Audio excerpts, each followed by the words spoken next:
जय श्री कृष्णा भक्तों, हमारे BS शर्मा भारद्वाज चैनल में आप सभी भक्तों का स्वागत है।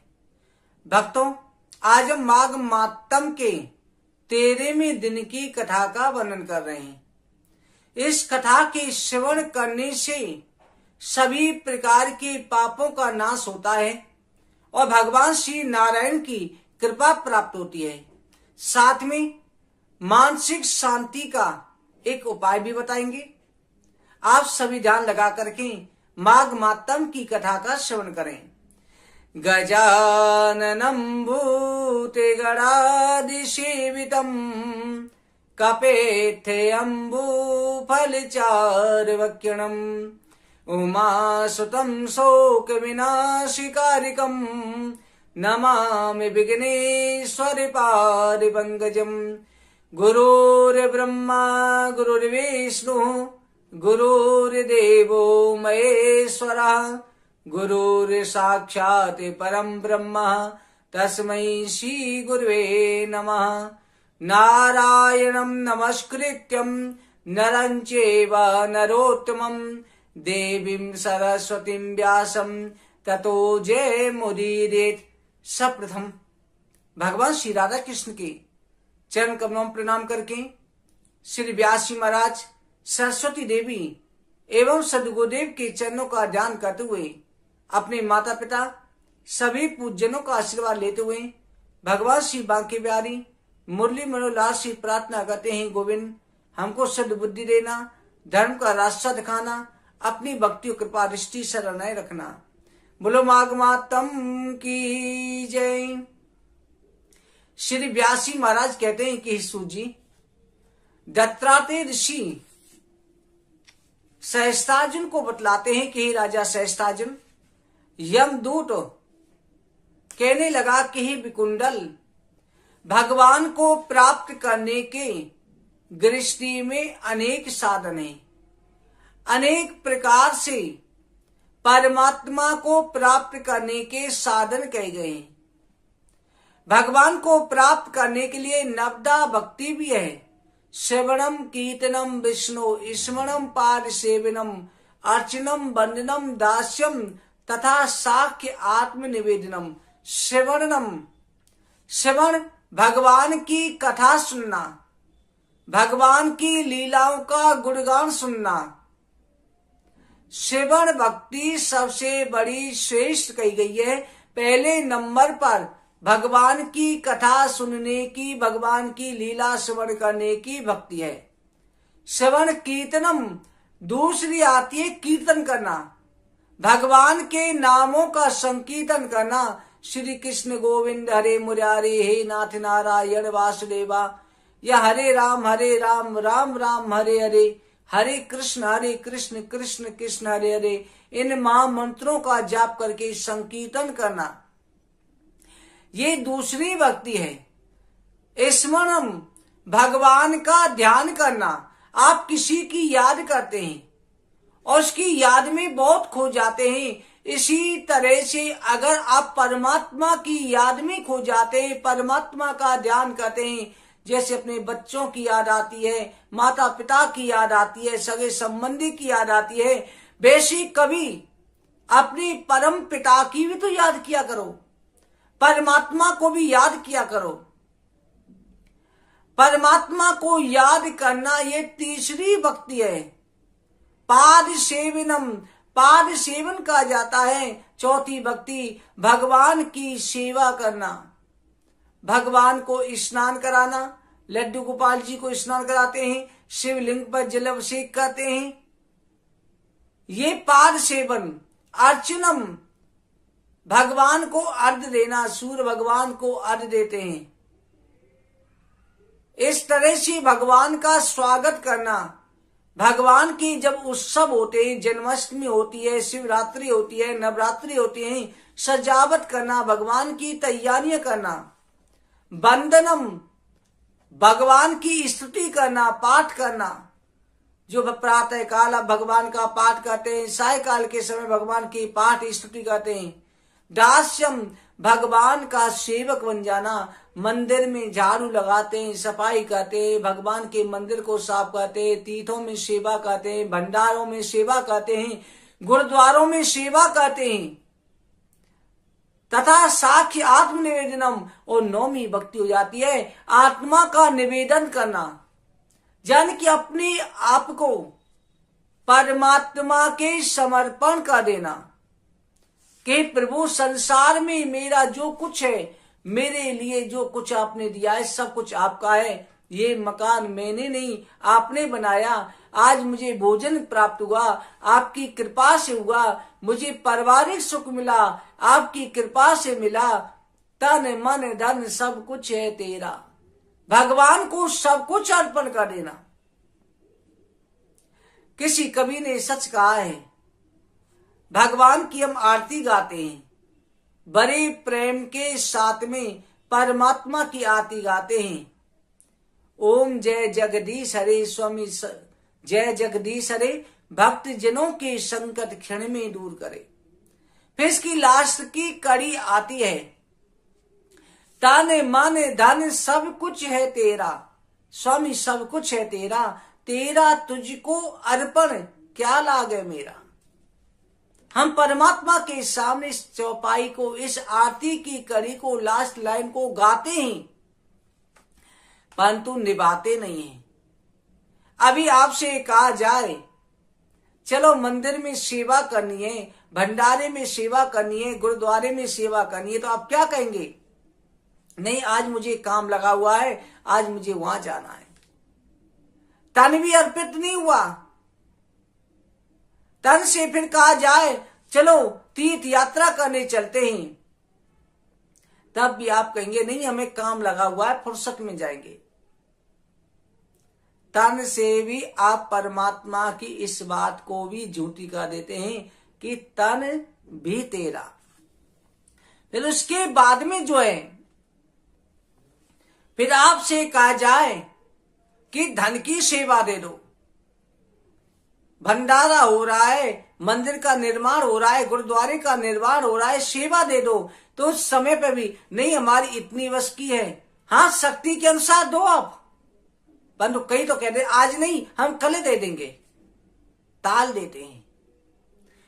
परमात्मा मुस्कुराते हैं, कहते हैं कि अरे जीव, मुझे तेरा तन भी नहीं चाहिए, तेरा धन भी नहीं चाहिए, केवल मुझे अपने आप को, अपने मन को अर्पण कर दे। तेरा तन भी नाशवान है, तेरा धन भी नाशवान है, जो नाशवान संसार है उसको तेरी नाशवान वस्तु चाहिए। इसलिए आप परमात्मा को मन ही अर्पित कर दो, मन से पूजा करो, मन से भगवान की कथा तो सुन सकते हो, नित्य प्रति भगवान की कथा श्रवण करो। इतने से भगवान प्रसन्न हो जाते हैं। आपके परिवार को आपका मन नहीं चाहिए, उनको आपका तन चाहिए, शरीर चाहिए और आपका धन चाहिए। इसलिए तन और धन परिवार को दे दो और मन परमात्मा के चरणों में अर्पित कर दो, आपका उद्धार हो जाएगा। भगवान की कथा मन से सुनो, श्रद्धा से सुनो, भाव से सुनो, तो परमात्मा सहज में ही प्राप्त हो जाते हैं। अगर मन में भाव नहीं है, माला फेरत जुग भया, फिरा न मन का फेर, कर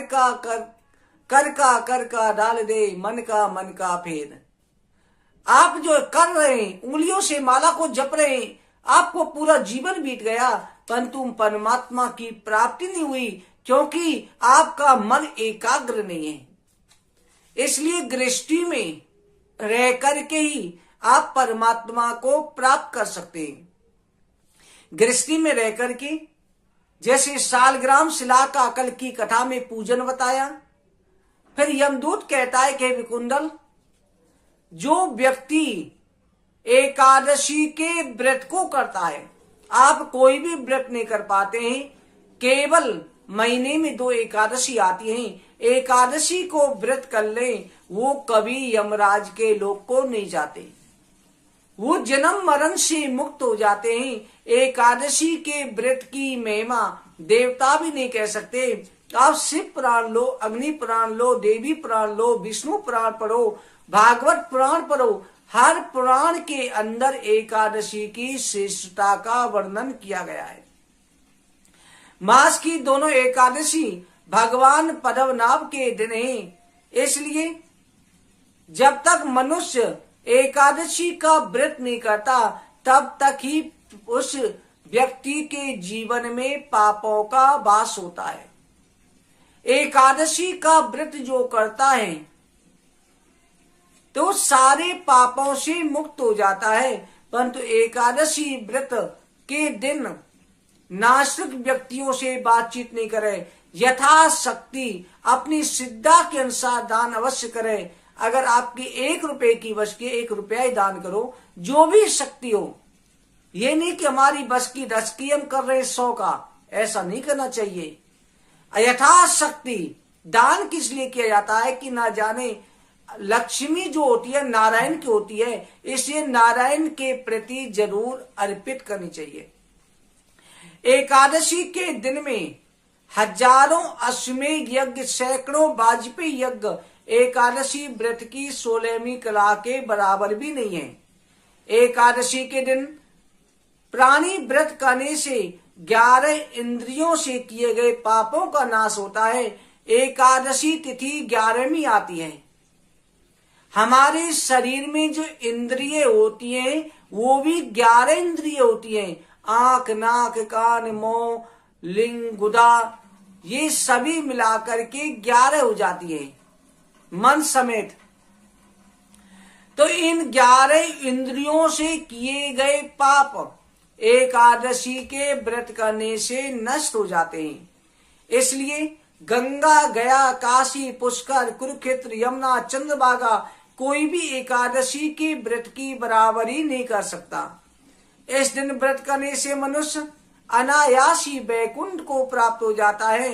एकादशी को व्रत रात्रि को जागरण करने से माता पिता स्त्री के कुल की 10-10 पीढ़ियां उद्धार को पाती हैं।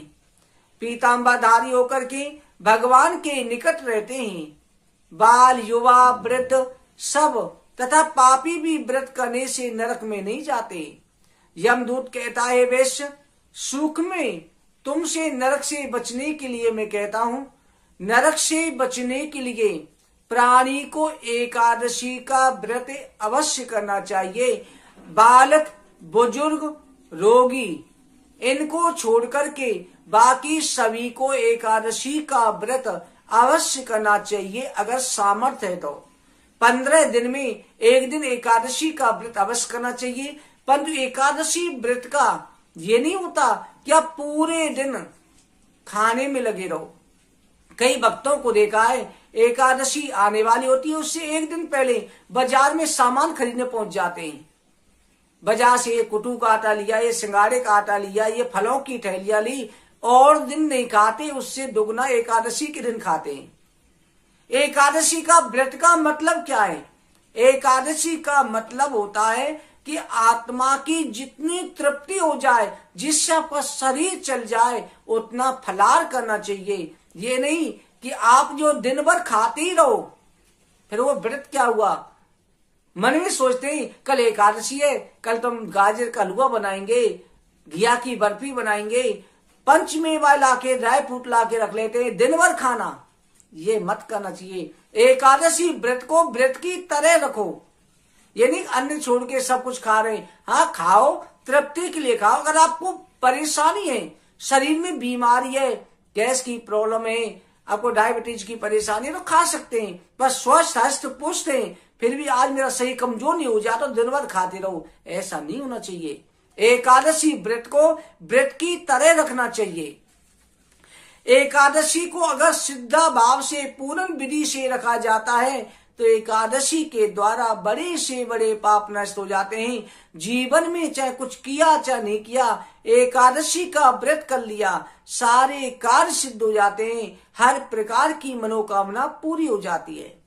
और भक्त एक बात का आप ध्यान जरूर रखें, आप जो हैं भगवान ने नियम बनाए, एकादशी तिथि बनाई, पूर्णमासी बनाई, इन 22 कथाओं को सुन के प्राणी जो अपना जीवन सार्थक करता है और वैसे इतना दान नहीं कर सकता, यथाशक्ति अपने सिद्धा से दान भी निकालते रहना चाहिए।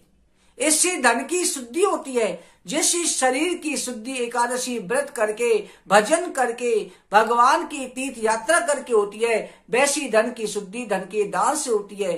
यथाशक्ति सिद्धा के अनुसार, सिद्धा से ज्यादा भी नहीं करना चाहिए। जो सिद्धा है किसी की होड़ी भी मत करो, सिद्धा के अनुसार करो। भक्तों, एकादशी में भगवान की सेवा, इंद्रियों को वश में रखना, दान देना, नियम पूर्वक वर्णाश्रम का धर्म का पालन करना, इससे व्यक्ति नरक में नहीं जाता है, नरक जाने से बच जाता है। स्वर्ग प्राप्त करने की इच्छा रखने वाले मनुष्यों को भी जूता, छतरी, अन्न, धन, जल, कुछ ना कुछ दान निर्धनों को दो, गरीबों को दो, संतों को दो, ब्राह्मणों को दो। जहां पर जरूरतमंद है उन जरूरतमंदों को जरूर देना चाहिए। दान देने वाला मनुष्य यम की यातना को नहीं देखता। भगवान ने आपको दिया है, आप भी आगे दो। भगवान से ही प्रार्थना करो कि प्रभु मुझे इतना दो कि मैं हमेशा मुट्ठी बंद करके दूं, किसी के आगे हाथ ना फैलाऊं। यही प्रार्थना करते रहो, मैं इतना धन दो कि मैं निर्धनों की सेवा करूं, गरीबों की सेवा करूं, सत्पुरुषों की सेवा करूं। जो एकादशी का व्रत करते हैं वो धनी होते हैं, दीर्घायु होते हैं। बहुत कहने से क्या, अधर्म से मनुष्य बुरी गति को प्राप्त होता है और मनुष्य सदैव धर्म कार्यों में लगा रहे तो स्वर्ग की प्राप्ति होती है। इसलिए बाल अवस्था से ही धर्म के कार्यों का अभ्यास करना चाहिए। एकादशी का व्रत करना, भगवान के नामों का संकीर्तन करना, ये करते रहना चाहिए। सबसे पहले तो एक बात का जरूर ध्यान रखना चाहिए, आप भगवान की कथा सुनते हैं, मंदिर में जाते हैं, घर पर आप मोबाइल के द्वारा भी सुन रहे हैं, अपने बच्चों को, छोटे बच्चों को पास में बैठाओ, उनके सामने कथा चलाओ, जिससे उनको भी संस्कार पड़े। आप दान करते हैं, कई माता बहने भाई ऐसे होते हैं, मंदिर पे कोई वस्तु देनी होती है, नौकर के हाथ भिजवा देते हैं। हाँ, कहीं आप गए हुए तो भिजवा दो। कोशिश करो कि आप स्वयं जाओ, स्वयं नहीं जा सकते तो अपने बच्चों के हाथ से दिलाओ, जैसे उनमें संस्कार पड़े। अगर आप भगवान की सेवा करना सिखाओगे, धर्म के रास्ते पे सिखाओगे, वही बच्चा बड़ा होकर फिर आपकी भी सेवा करेगा। आप सिखाओगे माता पिता की सेवा क्या है, गुरुजनों की सेवा क्या है, यही हमारे संस्कार होते हैं। मन को शांति प्राप्त होती है। भक्तों, आज की कथा कहीं पर विश्राम करते हैं। मन अशांत रहता है। आपके परिवार में कोई व्यक्ति आपका कहना नहीं मानता, घर में कलेश करता है, तो आप जो किसी भी दिन, किसी भी रविवार को एक भोजपत्र लीजिए। भोजपत्र का टुकड़ा पूजा की दुकान से मिल जाता है।